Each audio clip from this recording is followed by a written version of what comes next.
3, 2, 1. Buenas, bienvenidos y bienvenidas a esta mini clase sobre sentadillas, ¿sí? El objetivo es analizar un poco la técnica de este ejercicio, más allá de ya conocerlo. Es un ejercicio que es muy conocido y que seguramente todos y todas hicimos alguna que otra vez. Lo que pretendo con esta clase es que podamos ver una serie de cuestiones que tenemos que tener en cuenta a la hora de hacer esta sentadilla, ¿sí? Y algunas herramientas que nos van a ayudar a poder mejorarla. Así que vamos a arrancar directamente. Y bueno, primero tenemos que entrar en las fases del movimiento de la sentadilla, ¿sí? Bueno, cabe destacar que voy a hablar de la sentadilla con barra libre, ¿sí? Cada tipo de sentadilla va a tener como ciertas particularidades, pero la mayoría casi siempre cumple como con una misma cantidad de requisitos, ¿no? En el caso de la sentadilla con barra libre, nosotros cuando tomamos la barra, ¿sí? Lo primero que deberíamos hacer es tomar aire, ¿sí? Inhalar, eh, tomar todo ese aire por boca en lo posible, ¿sí? Llenar lo que sería los pulmones de aire y empujar el diafragma para abajo, ¿sí? Eso después lo vamos a ver bien.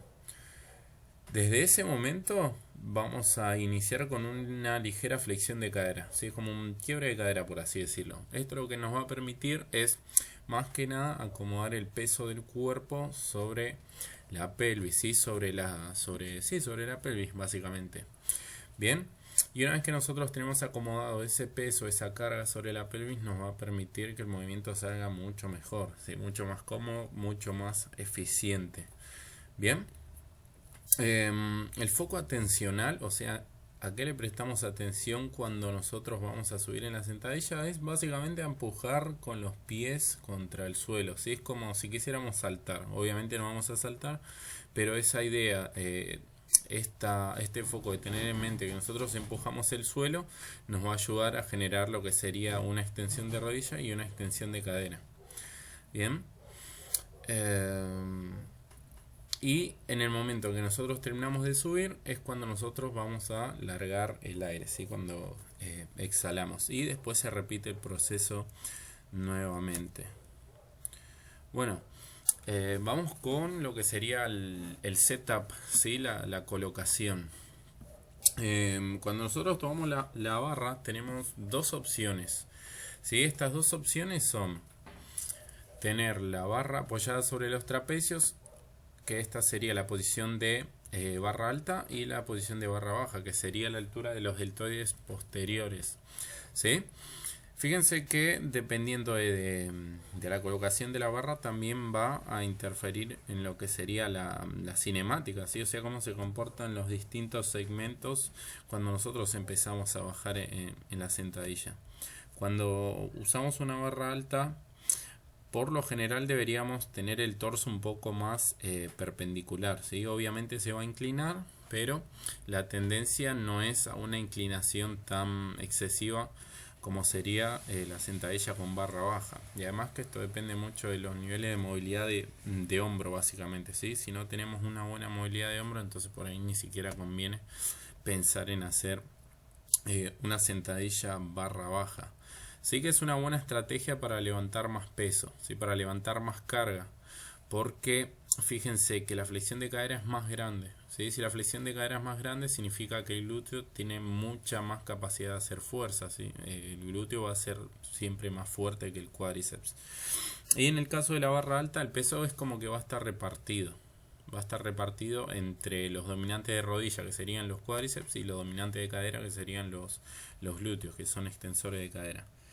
Bien, y la inclinación se da obviamente para tratar de mantener el centro de masa de la barra, porque si nosotros tuviéramos la barra baja acá, ¿sí? Y cuando empezamos a bajar la línea de fuerza se va para otro lado, entonces no estaríamos centrando bien el peso, y eso lo que va a generar es inestabilidad. Bien, entonces por eso las rayitas que ven acá, ¿sí? Está relacionado con eso.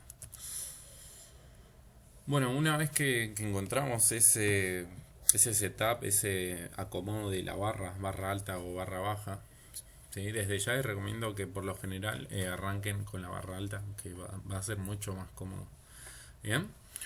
El tema de la respiración, que es lo que les había comentado antes. Si nosotros cuando inhalamos, deberíamos buscar generar presión de adentro hacia afuera. O sea, nosotros tendríamos que notar que a nivel del abdomen, el abdomen, lo que serían los oblicuos y cuadrado lumbar y demás, esto que estoy señalando acá, nosotros tendríamos que sentir una presión de adentro hacia afuera, así como cuando se infla un globo. Un globo vos lo inflas y o sea, se infla en 360 grados, ¿no? Eso se llama presión intraabdominal, ¿bien? O PIA, PIA, presión intraabdominal. Eso lo que hace es generar o aumentar los niveles de estabilidad en lo que es la columna, ¿bien? Y más que nada en la columna lumbar. Y si a eso le sumamos un gesto eh, de co-contracción de toda la musculatura central, ¿sí? O sea, estaríamos generando no solo la presión de adentro hacia afuera cuando inhalamos, sino que estaríamos apretando o contrayendo todos estos músculos. Y eso lo que va a hacer es aumentar aún más lo que sería la estabilidad central. ¿Sí? En una tomamos aire por boca y aprieto. ¿Sí? Como si te quisieran dar una piña en el estómago. Cuando nos quieren hacer eso, nosotros lo que tenemos es apretar el abdomen, ¿sí? Eso es lo que tendríamos que hacer. Bien, esto es un bracing. Esto nos va a ayudar a eso. Es el objetivo, estabilizar la columna lumbar. ¿Sí? Y acá, como dice en el dibujito, cuando nosotros respiramos el diafragma, obviamente se va a empujar, ¿sí? O sea, va a bajar, ¿sí? Y va a bajar para cederle espacio a los pulmones que se tienen que distender. ¿Bien? O sea, esa sensación la tendríamos que tener. Y eso también lo que nos ayuda a percibir mejor es a esa presión intraabdominal, ¿no? A esa sensación de que se hincha toda lo que es la zona central, el core. ¿Sí?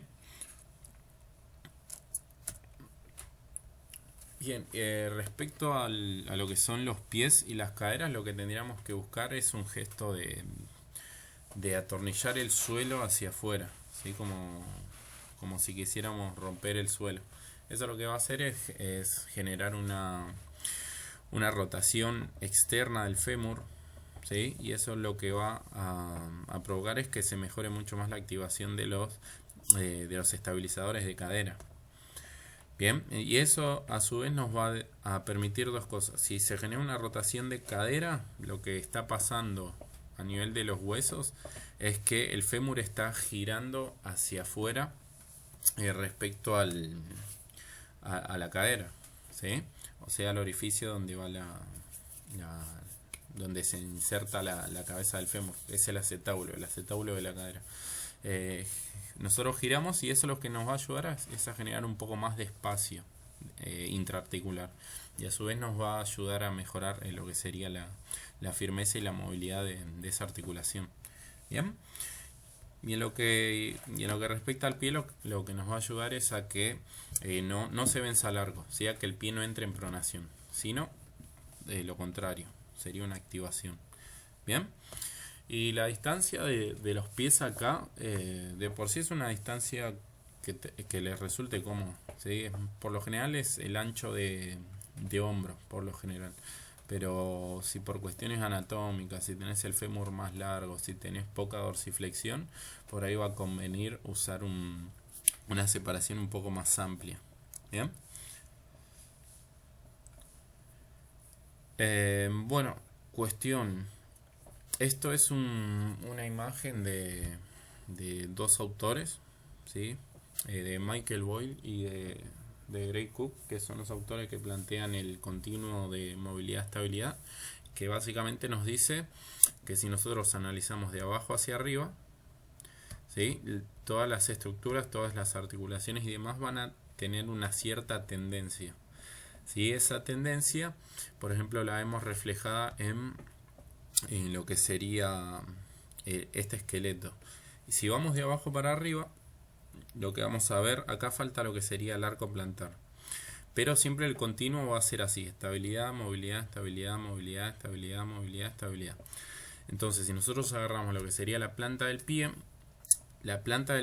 por ejemplo, cuando nosotros hacemos la sentadilla, debería estar estable, o sea, no tendría como que bailar, no se tendría que vencer el arco plantar. A nivel de tobillo vamos a necesitar movilidad, ¿sí? Movilidad para que la tibia pueda avanzar por sobre el pie y se genere esa buena dorsiflexión. Las rodillas van a tener que tener estabilidad, ¿sí?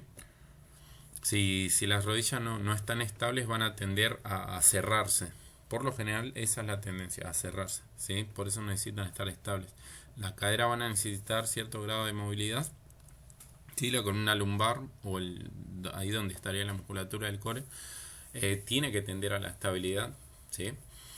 La columna torácica debería tener movilidad, bien, y la columna cervical tiene que estar estable, ¿sí? No tendría que estar ni hiperextendida ni flexionada hacia abajo, ¿sí? Neutra. La columna cervical, o lo que nosotros le decimos cuello, neutra. Bien, y cuando alguno de estos eslabones falla, ¿sí? Por eso el gráfico, alguno de estos eslabones falla, obviamente va a afectar al resto de la cadena. Bien, y esto lo vamos a ver con un ejemplo fácil, porque estamos analizando la sentadilla. Vamos a ver dos casos, un caso A y un caso B. En el caso A, imagen de la izquierda, una persona que hace una sentadilla y tiene poca dorsiflexión, o sea, la pierna, ¿sí? Esto es pierna y esto es muslo. La pierna avanza muy poquito sobre lo que sería el pie. Y en la imagen de la derecha, la imagen B, avanza mucho más. Entonces, si nuestro eslabón débil es la dorsiflexión, ¿sí? Esta dorsiflexión limitada, obviamente nos va a afectar al resto de la cadena, porque fíjense cómo quedaría el torso. El torso va a quedar mucho más inclinado y parece ser una sentadilla que está bien, ¿sí? Porque se mantiene la neutralidad de la espalda, baja bastante y demás, pero al final la activación acá va a ser distinta a nivel muscular. Por ejemplo, los dominantes de cadera acá se llevarían mucha carga, o sea, son los que tendrían que solventar la fuerza, ¿no? Para generar esa extensión de cadera para cuando nosotros nos paremos. Y si nosotros tenemos una buena dorsiflexión, la tibia avanza mucho más y la pierna avanza mucho más por sobre el pie. Fíjense que el torso va a tender a estar más perpendicular y la distribución de la carga va a ser distinta, ¿sí? Si nosotros nos vamos acá al centro de la barra y dibujamos una flecha vertical para abajo, fíjense que cae justo más o menos en el medio pie.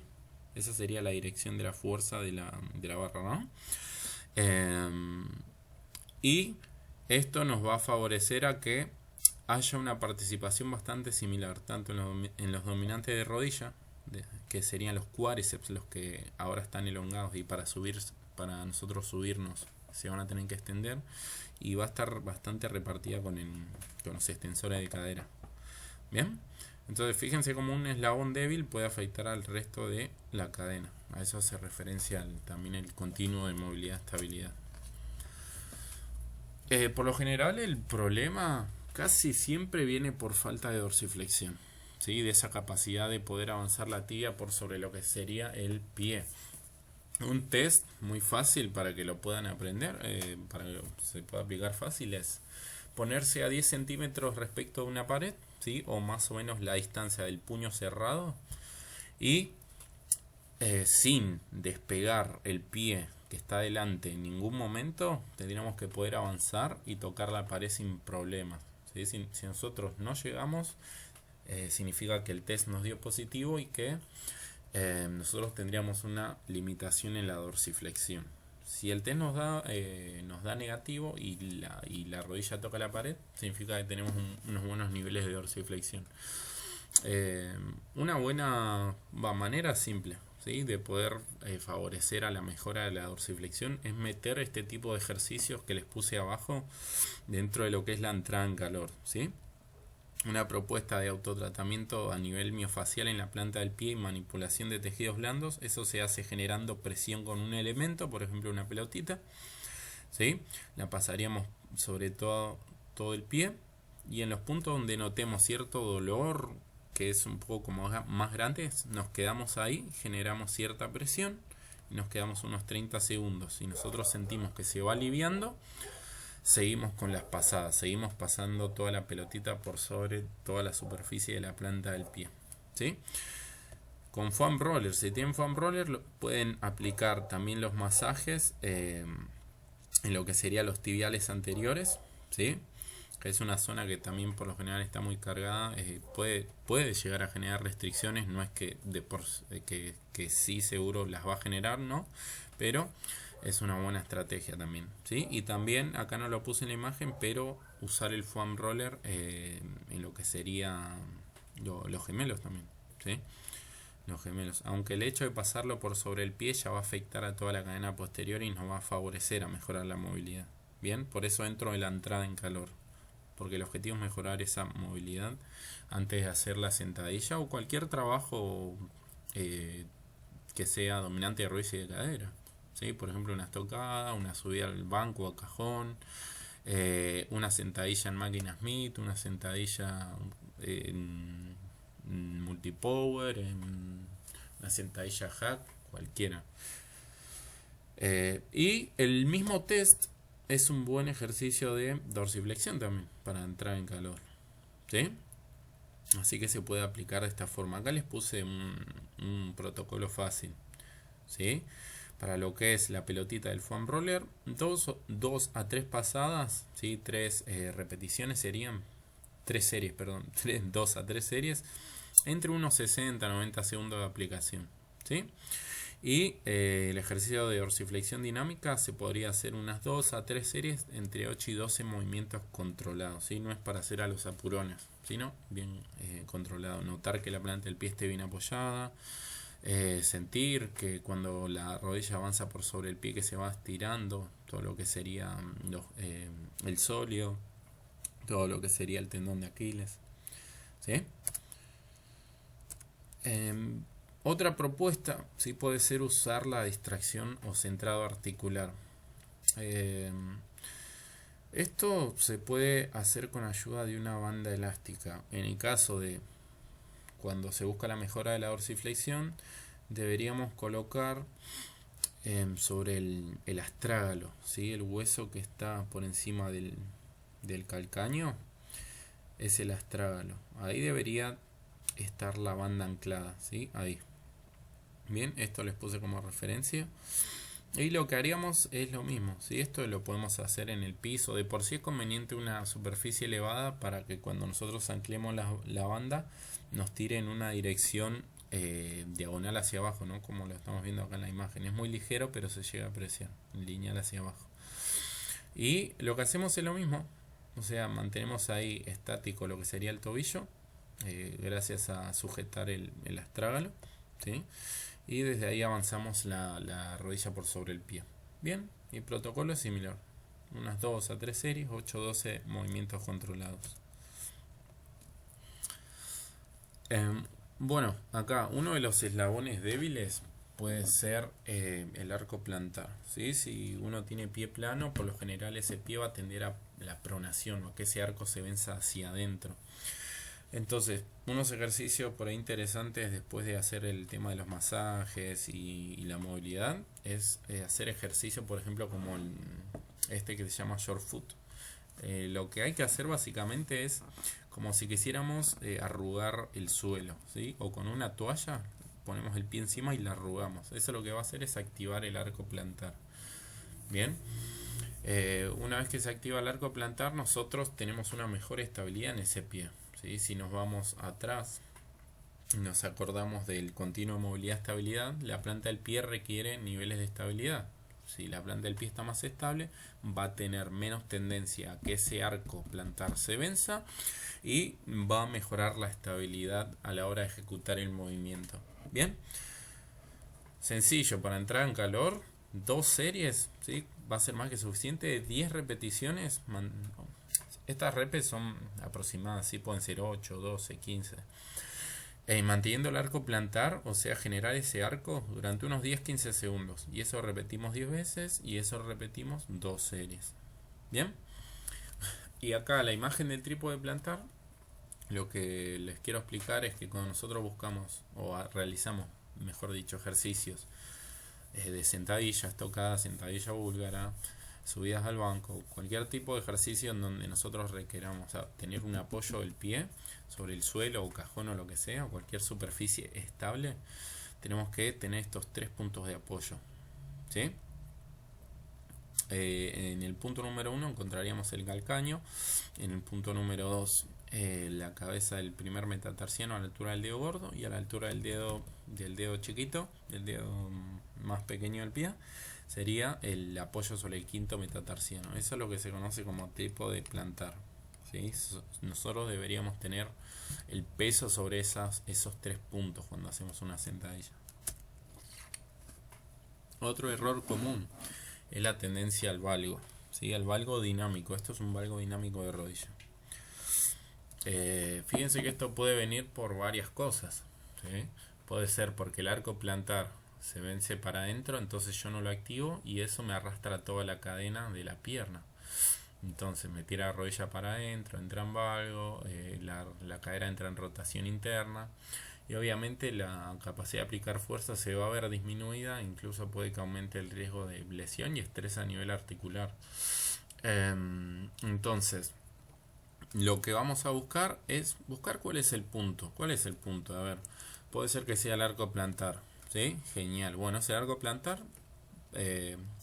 ejercicios. Metemos ejercicio dentro de la entrada en calor, ¿sí? Para aprender a activar ese arco plantar y después hacer sentadillas con cargas ligeras y demás, o una progresión para aprender a activarlo mientras hacemos el movimiento, ¿sí? Pero por lo general esto viene por una debilidad, una falta de activación en lo que es el glúteo medio, ¿sí? El glúteo medio que está a la altura de la cadera y lo que hace básicamente es ayudarnos y favorecernos a la rotación externa de la cadera, que es lo que vemos acá. Esta sería una posición óptima, ¿sí? Este pie está medio raro, está excesivamente supinado, pero ahora me doy cuenta.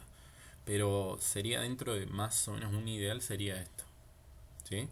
Fíjense que la rodilla coincide bastante con el pie, ¿sí? No se mete hacia adentro.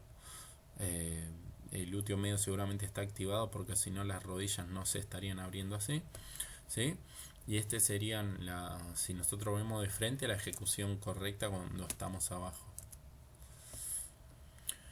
Bien, ¿qué nos puede ayudar para mejorar esa activación del glúteo medio y a la vez incorporarlo del arco plantar? Una buena idea sería hacer una entrada en calor, ¿sí? Buscando con un disco o una pesa rusa o una mancuerna, pero sostenerla un poco más cerca, sería esto, ¿sí? En chinito, ¿sí? Ejercicio de chinito. Sería básicamente quedarnos agachados, ¿sí? En esta posición.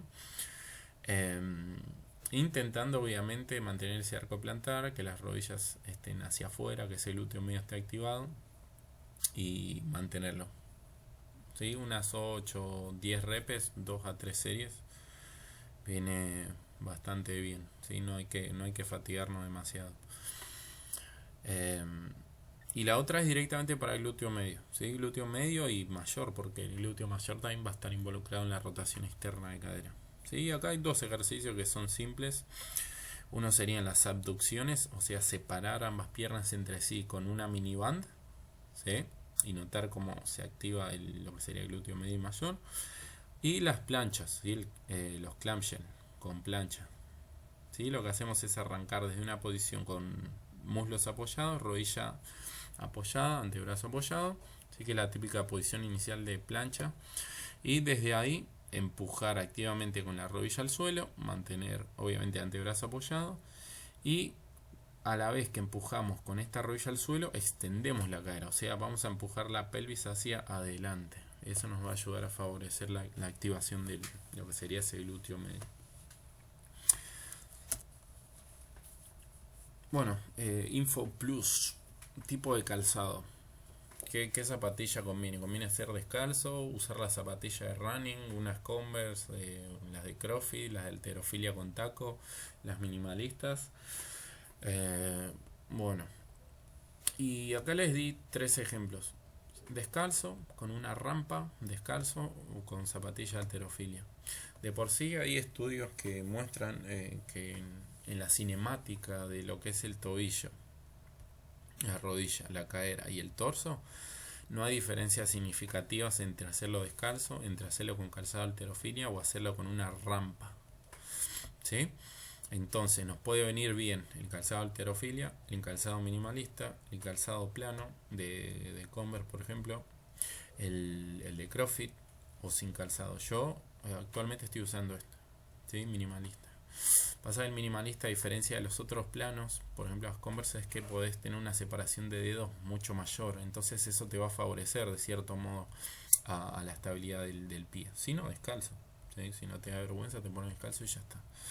Pero las de running no, ¿sí? Las de running o zapatillas con plataformas muy grandes y que sea, iba a decir esponjosa, no es la palabra, pero al ser tipo malvavisco, la fuerza se disipa en ese tipo de zapatillas. ¿Sí? Es como si estuviéramos apoyados en un almohadoncito medio duro. Entonces no podemos aplicar bien fuerza. ¿Sí? No nos conviene. Y otra información hay plus que nos puede ayudar sería, si no nos sale la sentadilla con barra, cuando nosotros queremos intentarlo de entrada, una ayuda es usar cajones, usar un banquito o algo que nos ayude a limitar la profundidad, siempre y cuando el resto de la ejecución salga bien, ¿sí? La planta de los pies bien apoyado, acá la zapatilla esta no sería la correcta, ¿no? El calzado. Fijarse que la tibia avance por sobre el pie, fijarse de generar fuerza hacia afuera con las rodillas, ¿sí? Para activar ese glúteo medio y limitar lo que sería la profundidad, ¿sí? Y esto nos va a dar algunos beneficios. Uno, que vamos a aprender a sentar mucho mejor la técnica, ¿sí? Nosotros ya vamos a saber hasta qué punto bajar y en que nuestras estructuras, más que nada la espalda, se mantenga bastante, la columna, bastante neutra, ¿sí? A la vez que ejecutamos el movimiento. Y a partir de esto, si nosotros, por ejemplo, arrancamos un poco más alto, o supongamos que además de los cajones ponemos un disco grande acá, es después ir generando una progresión, ¿sí? No de una semana a la otra los apurones, sino cada cierta cantidad de sesiones, 2, 3, 4, 5, las que vos necesites, y donde ya una vez que adquiriste mejor el patrón, es ir quitándole altura de a poquito, ¿sí? No hace falta que arranques así y de la nada le quites un cajón, porque va a ser como unos 20 centímetros de diferencia, 10, 15, los que sean. Pero conviene hacerlo más progresivo, más despacito, repetirlo varias veces, sentirse cómodo con la técnica y recién ahí plantear aumentar ese rango de movimiento. Y otro beneficio que puede tener usar un tope como un cajón, ¿sí? Sería quitarle carga a las estructuras pasivas como los ligamentos y los tendones, ¿sí? Que estos son los que, si bien tienen mucha capacidad de soportar en fuerza, en newtons, ¿no? Las fuerzas se miden en newtons, tienen mucha capacidad. Acá nosotros cuando le ponemos un tope ya no tenemos que estar en el aire, digamos, con la pelvis. Entonces eso le quita carga a los tendones. Si alguien está bancando el peso, en este caso sería el cajón, entonces nos podríamos centrar bien en la fase de subida con la barra. Bien, o si tenemos ciertas molestias también nos puede ser de ayuda. Así que bueno, esto era todo lo que les quería comentar para sacarle provecho, ¿sí?